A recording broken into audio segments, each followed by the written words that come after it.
Hello, everyone. Welcome to the Neuro Leadership Edge podcast. Brain science for bold leaders ready to own their voice. I'm your host, Claire Hayek, neuro leadership expert and founder of Mind, Soul, Purpose Team Building. If you're worried AI means more layoffs, well, some people think AI won't replace the human touch. I happen to be one of those as well, but it can erase hours of admin. So leaders focus on strategy and more important things. Strategic HR leader Vicky Miles is 6 months into that shift, and she's here to share her experience so far with AI. Today, you're going to learn how to introduce AI tools without losing that empathy and culture. That's extremely important. This will be the focus of this podcast. Let me quickly introduce Vicky here. Vicky Miles is an accomplished HR leader with a background in healthcare, manufacturing, and finance. Her passion lies in fostering leadership excellence and driving organizational success through strategic initiatives. She's currently head of HR at ALPCO, American Laboratory. Hi, Vicky. How are you? Good. How are you, Claire? I'm very good. Thank you so much for taking the time to join me today to talk about this subject that everybody's on everybody's lips pretty much, and with reason, right? It's so disruptive. There's a lot going on. And today the focus will be AI and how we could use AI and lead change with AI without losing the human touch, while elevating our people as opposed to maybe laying them off, right?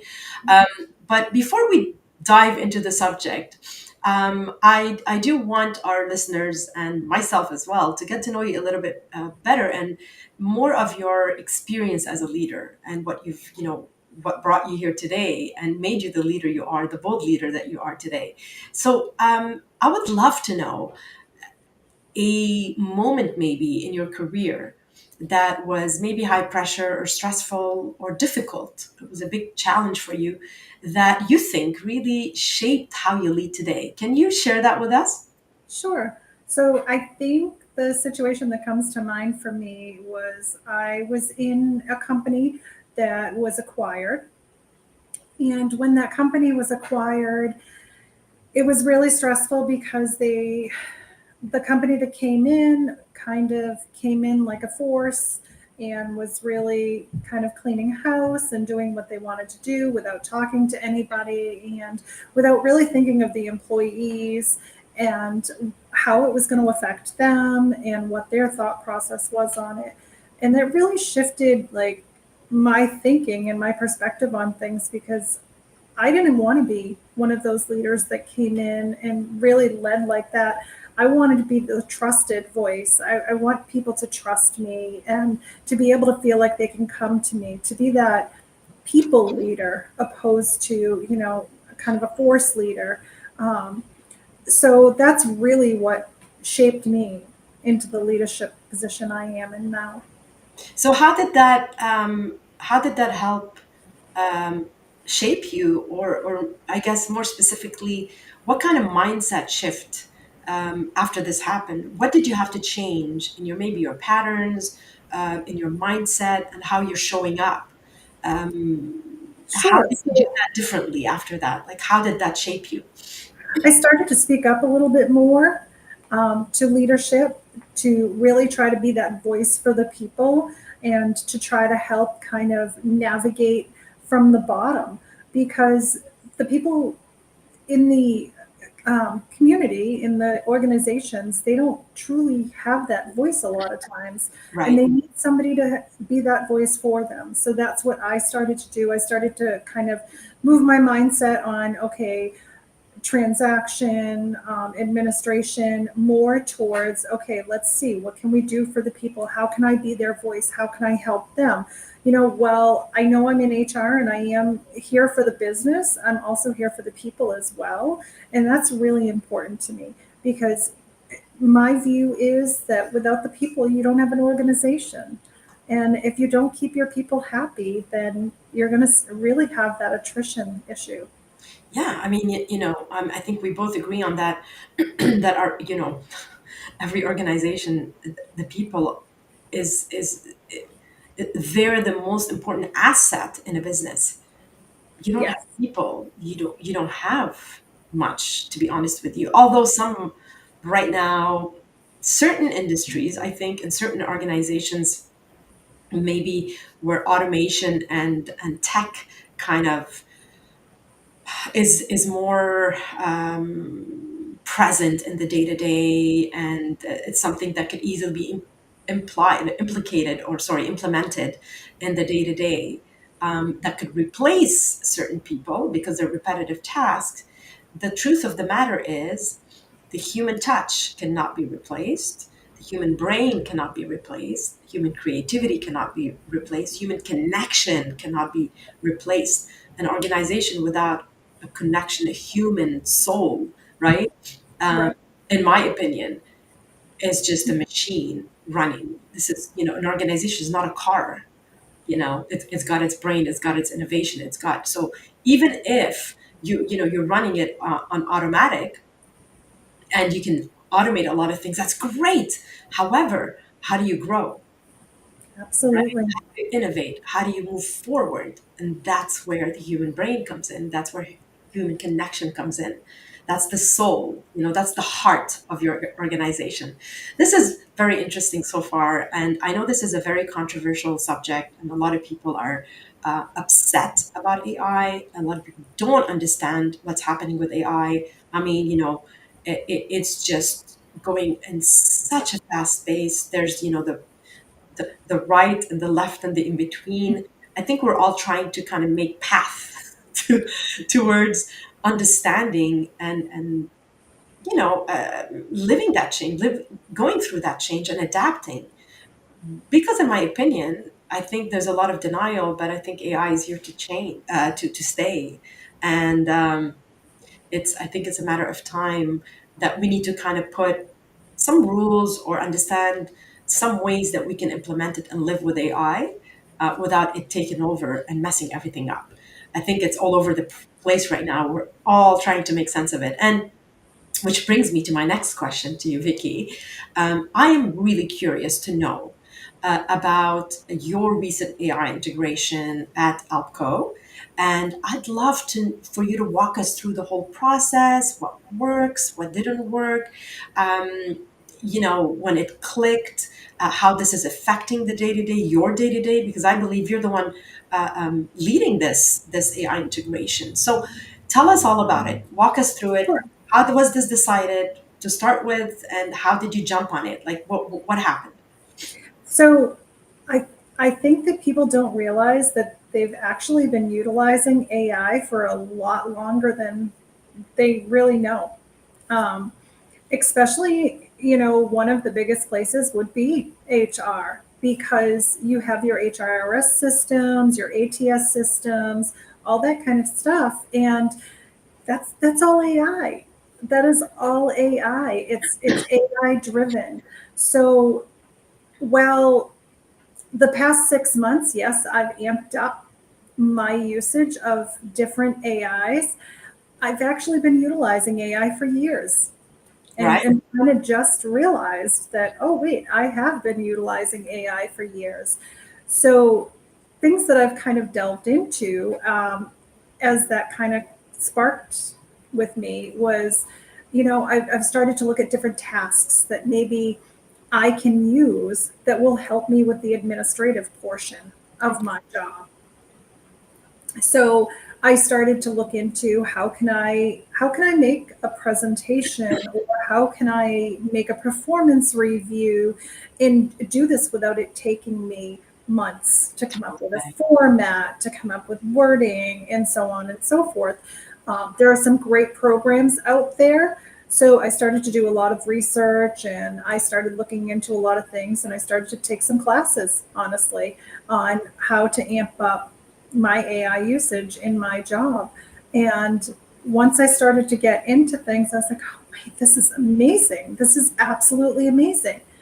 Using AI to help you out really has been able to give me more of a strategic voice Hmm. in the company, because it's taking away those mundane, everyday tasks. And And it's making them so much easier for me to do that now I can focus on what's really, really important. Right. I love how you say that because I think a lot of us kind of know this, that AI is helping us focus on what's more important. Um, Yet there's still that, skepticism, I mean, okay, great. How efficient is AI? How, not efficient, I think, how credible? How credible is AI? Can I trust AI? If I'm asking to do a task for me, is it hallucinating? Is it coming up with, is it really taking my data and by the letter and really applying it?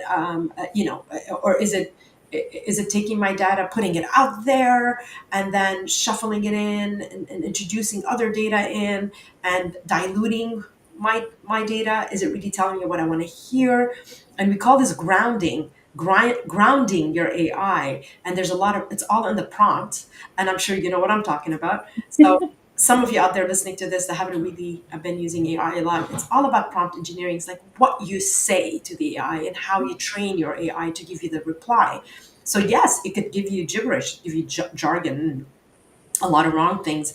Although the models are better now than they used to be, but you need to ground your AI. You need to know where you're going. This is what brings me back to the whole human side of using AI. AI is not going to replace your brain because you need to tell AI. AI is your assistant. If you're not telling your assistant what to do and how to do it, and basically flag some things like, I don't know, this doesn't sound, like what I asked you to do, or this doesn't sound right. Check it again for me, right?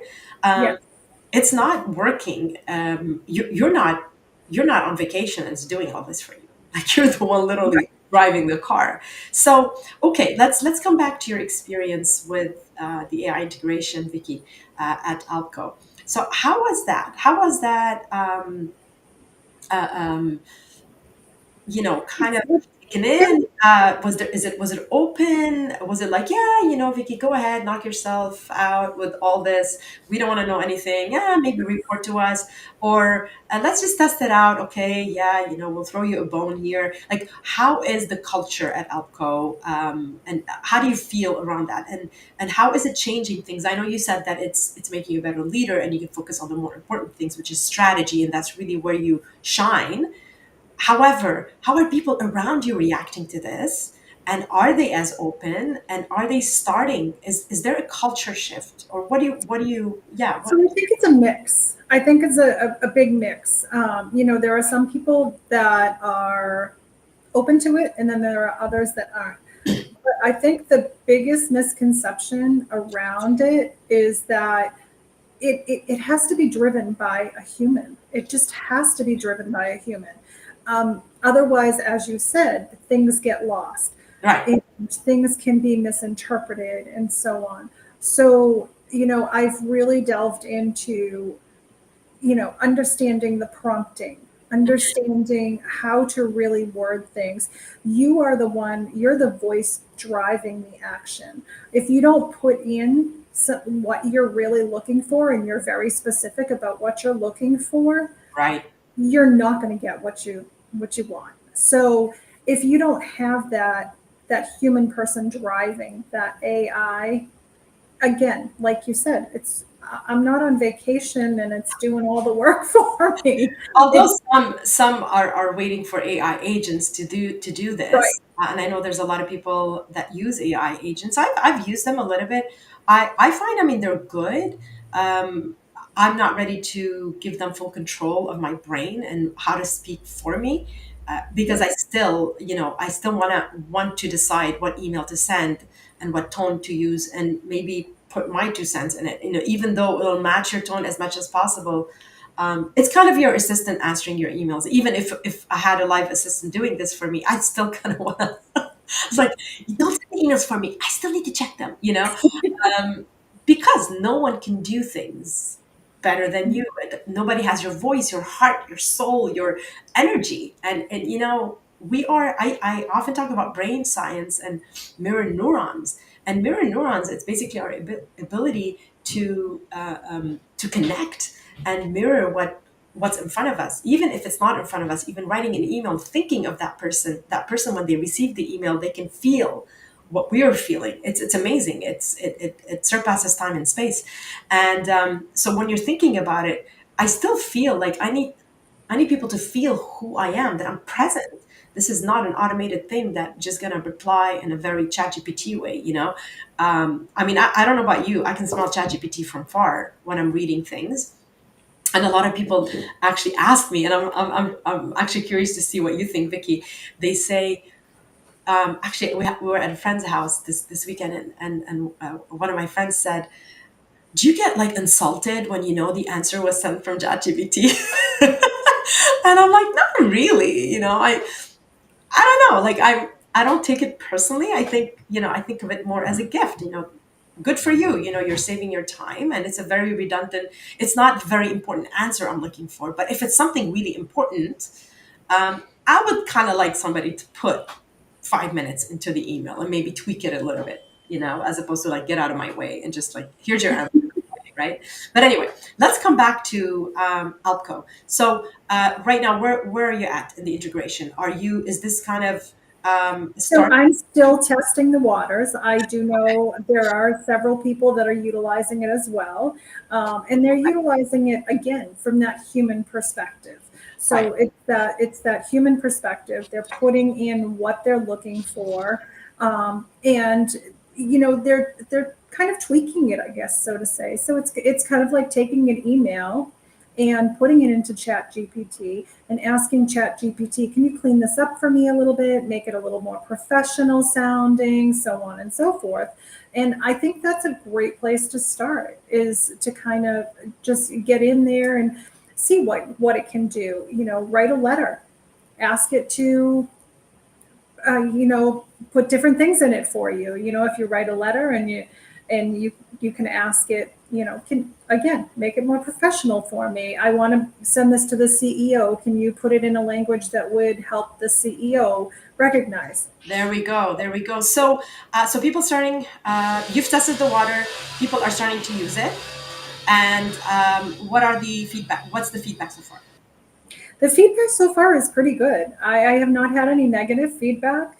I do have a few people that have said that they're a little afraid of AI, and they're really worried that it's going to start taking over jobs and things like that. But I really don't think that that's gonna I don't think that that's going to be the driver behind what is going to take over jobs. I think that the driver behind is not upskilling yourself and not learning how to utilize AI, because I think, as you said, AI is it's here to stay. It's not going That's it. anywhere, and it's going to get even deeper and further. And if you're willing to upskill yourself and you're willing to take those classes and understand it and learn how to use it, I think you're going to be positioning yourself much better off. Yeah, absolutely. And while we're talking about that, I will share this again at the end of this podcast. But I'd love to share with you a link here that you can scan. And basically, we at Mind Soul Purpose Team Building have AI sprints, monthly AI sprints, where we demystify the whole AI thing. We cut through the noise because there's so much information out there. And we really focus on leaders and how leaders can use it, and fetch the tools so you don't have to test them out. And I'm putting the QR code here. Please check out the page. You can scan the code, and you can use the code MSPAI19 for the basic membership for a free month and access to all the replays since the beginning of the year. So even if you don't stay, you have basically tons of material you can go through. You can use MSPAI 49 for the premium one, which gives you actually 6 months later a certification, and you can have an AI certification moving forward. So I will share this later on, just at the end of the podcast. So Vicky, thanks for sharing this so far, and being very bold and honest about it. I think that we need more talk like this, so we can help each other understand and navigate this whole change. And speaking of change, what do you wish more leaders understood when they're leading their teams through complexity, challenges, change, M&As, whatever the case may be? What is that one thing that you really wish that they understood? So I really wish they would be more accepting and really want to train and upskill employees to be able to utilize this and really understand that it is the human driving the AI. It is not the AI driving the human. And with that being said, we can maximize productivity, you can maximize revenue, everything just by using AI. If you really want to move forward and get the most productivity out of your employees, AI is a great way to do that because, again, like I said previously, it helps with those administrative type of tasks Right. and lets you be able to handle more of the important things, more of the things that are driving. Yeah, and I speak. I mean, with what I do, constantly. We're highly supportive of HR teams. We're hired a lot by HR teams to navigate training, change, and etc. And I often hear a lot of HR leaders and some that actually come to our AI sprints that they leverage it to. Sometimes they have hundreds of CVs to go through, going through Yep. different CVs. They use AI to do that. So they can focus on three different things that there are important in the CVs to extract. So data extraction, data studying, data organizing data. And that's saving us so much time so they can go through every single profile and look at charts and analytics and see the quality of the candidates that they're getting. And I'm actually curious, Vicky, here, a little side note. Do you hear noise in the background? I do. Yes. uh, Yes, it sounds like somebody's using power tools. yes. Is it really loud? Um, it's not too bad. Somewhat, somewhat. You still can hear me. Yes. Well, for the rest of you listening to this podcast, well, like a lot of us, it's the summer and renos are happening. I've tried everything to move this podcast outside in the backyard and nothing was working. So I said, you know what? I'm just gonna drive through this like a champ. So, thank you for being, accepting the fact that it's not perfect and there's noise, and I apologize for that. But the quality of the conversation is still there. I hope you think so too. I think so, Vicky. Yeah, absolutely. Yeah. All right. So, thank you so much, Vicky, for all your insights so far. I just want to kind of take maybe a minute or two to talk about um, uh, the brain size a little bit. When there's disruption, when there's big challenges, where there's complexities, and we're faced with that, what really happens and how we really react. And we usually talk about threat versus curiosity. Basically, when your brain perceives kind of a potential risk, this AI will replace my job. That's a good example. The ACC flags it as a problem. So ACC, we're talking about the anterior cingulate cortex. It's a critical part of your brain, which involves attention, emotional regulation, decision making. So think of it like your brain internal radar. Okay, so when this happens, it notices that something is not matching your expectations. Something feels threatening. For instance, uncertainty, change, or unfamiliar tech. That's the ACC.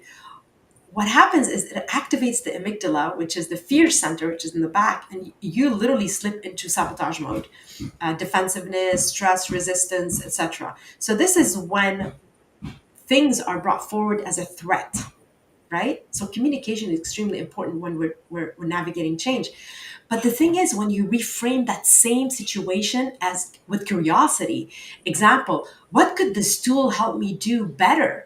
As opposed to it's going to change your job, replace my job, then what you're doing, you're calming the ACC, that alert signal, and then that perceived threat is reduced. And now your prefrontal cortex, the CEO of your brain, is back online, which governs, rational thinking, empathy, long-term planning, and you're more in your, wise behavior. You're not going crazy and letting your emotions drive you into fight or flight. So when a leader frames new tech as a collaborator, not a competitor, then the ACC no longer sounds the alarm and the PFC is free to lead. So, PFC, the prefrontal cortex. So, if you want your team to stay open and innovative, you got to train yourself as a leader first to lead with curiosity first, right? Because your language and your energy shapes how their brains will respond. So is it going to go respond as a threat or an opportunity, right?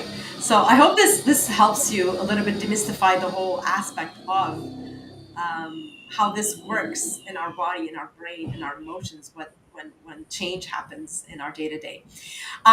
Vicky, let's dive right back. Okay, I want to ask you some rapid fire questions. Are you ready?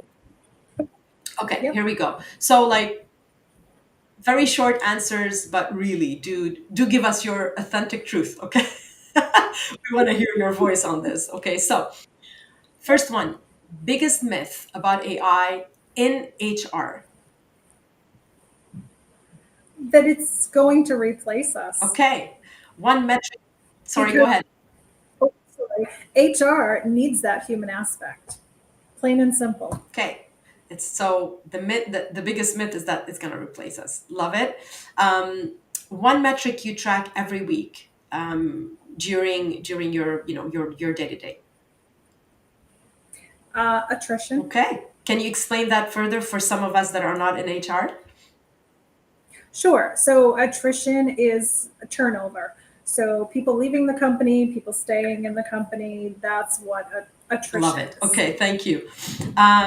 So the last one, a book or a podcast that's really reshaping how you lead as an HR professional.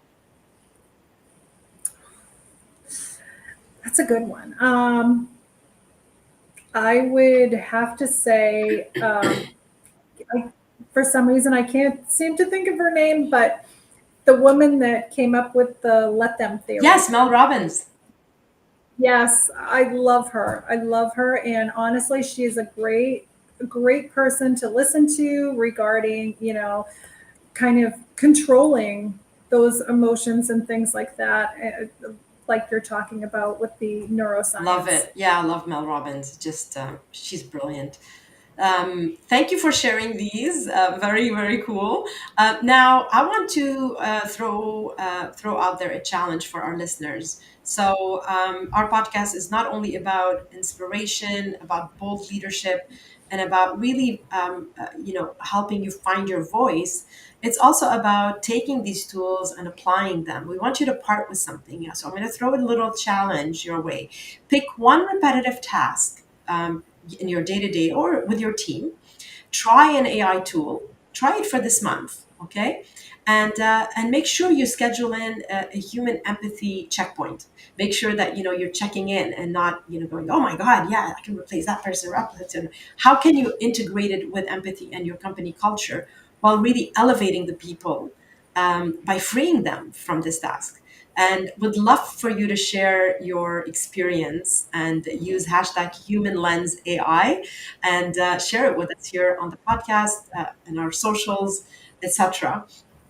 And I just want to, Vicky, I really want to thank you for joining us today and sharing your experience with AI.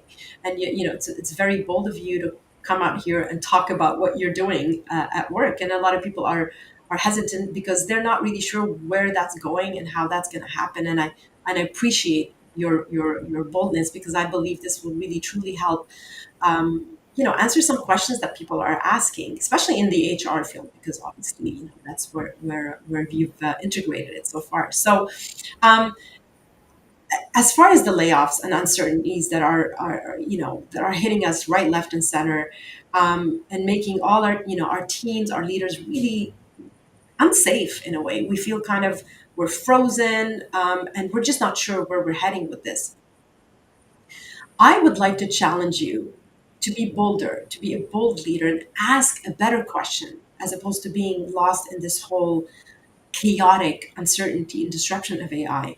Ask yourself, how can we use this AI, this moment, to automate the busy work?